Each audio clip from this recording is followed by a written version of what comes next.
Subtraction property of equality. If I'm going to solve this equation, I first look for the dangling man. Who's the dangling man? The guy dangling by himself, which would be the 2. So we want to get the x alone. So you think of that as a fence. There's a playground. Here's a yard that they're playing in. Here's a yard. You have an 8 playing in that yard, and you have a 3 in this yard, and an x, and a 2. Well, you want to get the x alone because x's mommy came out of the house and said, X, you can still play in the yard, but your friends have to go home now. So your job is to make his friends go home. Well, his friends are Mr. 3 and Mr. 2.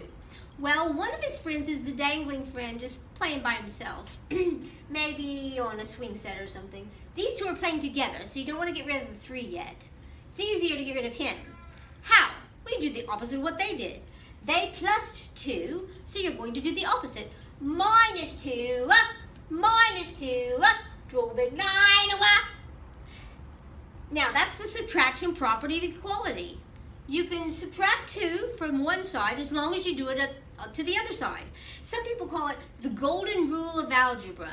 The golden rule is do unto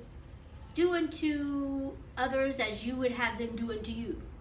The golden rule in algebra is do unto the one side as you do unto the other. You can subtract 2 from this side, but you got to subtract 2 from the other side or it's not fair.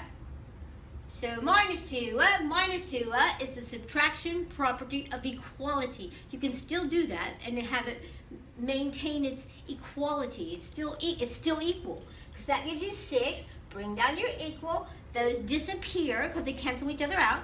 You're left with 3x.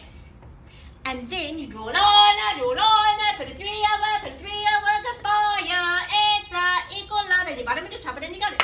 You bottom into top and then you got it. What do you get? 2. So the subtraction property of equality says you can subtract whatever you want from this side as long as you subtract it from the other side.